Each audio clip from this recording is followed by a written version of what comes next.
દ્વારકાધીશ મિત્રો, તમે આગલો વિડીયો આપણો જોયો એમાં બધાને ખબર જ હશે.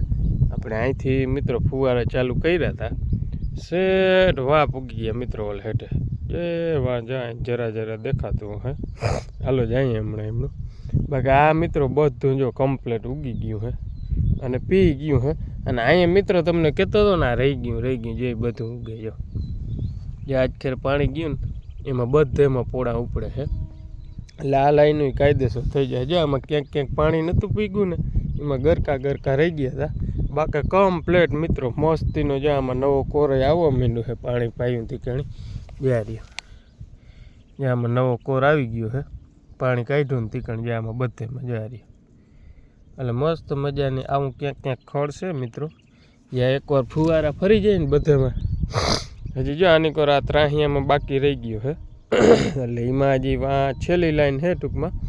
એ છેલ્લી લાઈન ફરી જાય ને પછી અહીં ત્રાહિયામાં 2-3 વાર મૂકવું જોઈએ. એ મુકાય ટૂંકમાં આજ નદીમાં ફુવારાનું કામકાજ આપણું પૂરું થઈ જાય. ફુવારા આપવાનું મગફળીમાં એટલે પછી 2 દી સુકાવા દેવું 2-4 દી અને પછી આપણે વખીડું હાકી અને નેદવાનું કામ ચાલુ કરવાનું છે મિત્રો.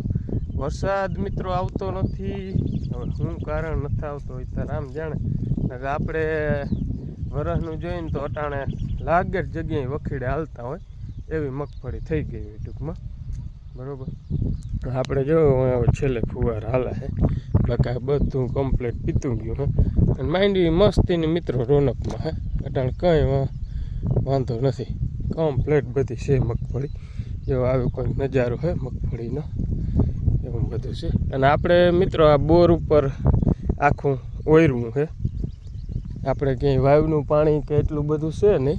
આપણે આ બોર ઉપર ઓયરવું છે. બોર ઉપર આપણે જે દી ઓરવણું મિત્રો ચાલુ કર્યું ને તે દી આપણે 10 ફુવારા હાલતા.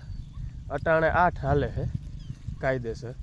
એટલે 2 ફુવારાનું જરાક ઓલું થયું એટલું પાણી ઘટ્યું.